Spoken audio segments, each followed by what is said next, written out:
In light of these challenges that you've discussed, are there certain industries that you've seen reducing their investment in China and others that might be expanding? Well, I think that the way that business is that over the last 10 years, it's produced 30% of global growth. And over the next 10 years, due to demographics and other dynamics internal to the Chinese economy, it is likely to produce another 30% of global growth for the next 10 years. After that, the demographics in China become much more serious and difficult. But if you're going to be a global player, then you need to be a global player in China, period, full stop, end of that story. And American companies want to be global leaders. And therefore, we need to be leaders in China.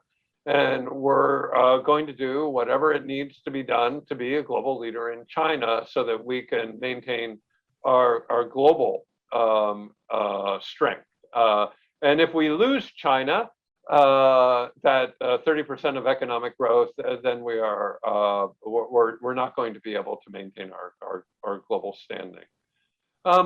And so I think that in most industries, you're seeing a increase in American investment going into China.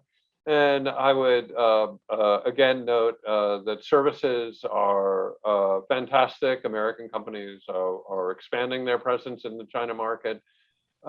Agriculture, China is going to be our long-term customer forever, unless we're ordered not to.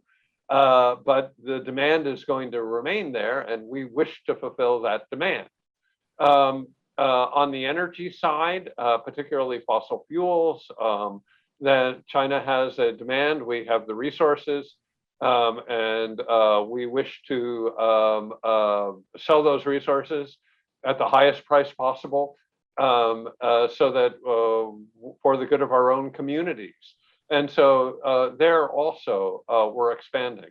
In industry, China will represent about 50% of the global chemical industry. If you're a global chemical supplier, and that's a classic global industry, then you're going to be expanding your presence in China. In transportation, again, China is a major global player. You just have to be there. Tech, as I had noted before, as a result of that, if you will, crazy parade of sanctions and prosecutions, entity lists, and other, and the Chinese matching actions, it's become much, much more difficult for Americans to invest in China. The Chinese love to talk about technology, self-reliance. And I think American companies are kind of scratching their heads and wondering, what does technology self-reliance mean while they are being invited in to invest in high technology in China? And the Chinese have a lot of very good high-tech assets. If you need young electrical engineers, scientists, biochemists, China has a superb talent. If you need to fast prototype products, it's very likely that China might be the best place in the world to do that. If you want to do science and technology as a percentage of GDP and as in total percentage, China is rivaling the United States. And so there's very good R&D being done in China. And American companies want to have access to the best minds in the world, and many are heavily invested in China, including R&D. In the old days, in the ancient 20th century, technology was a one-way flow. That is no longer true. Technology is absolutely a two-way flow.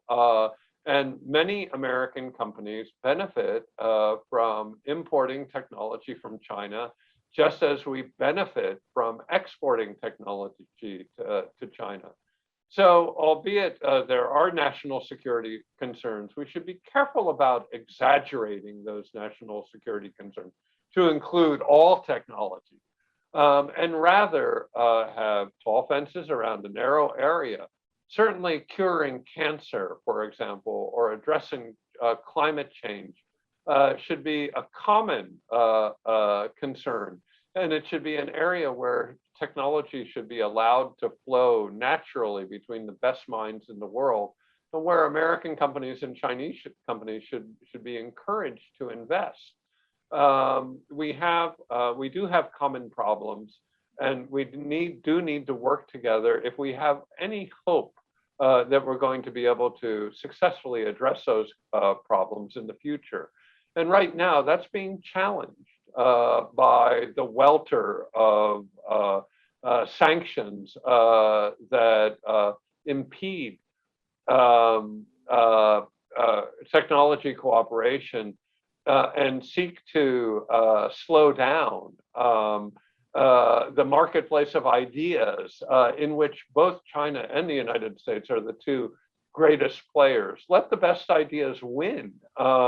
And government shouldn't artificially try to constrain that in a manner that simply leads to costs for American companies, farmers, workers, and ranchers. Yes, the national security concerns exist, but they don't include everything. And those areas that are not included by explicit national security concerns should be open for trade and investment along the lines that both China and America have committed to under the WTO. And we see that being challenged in a pretty systematic way.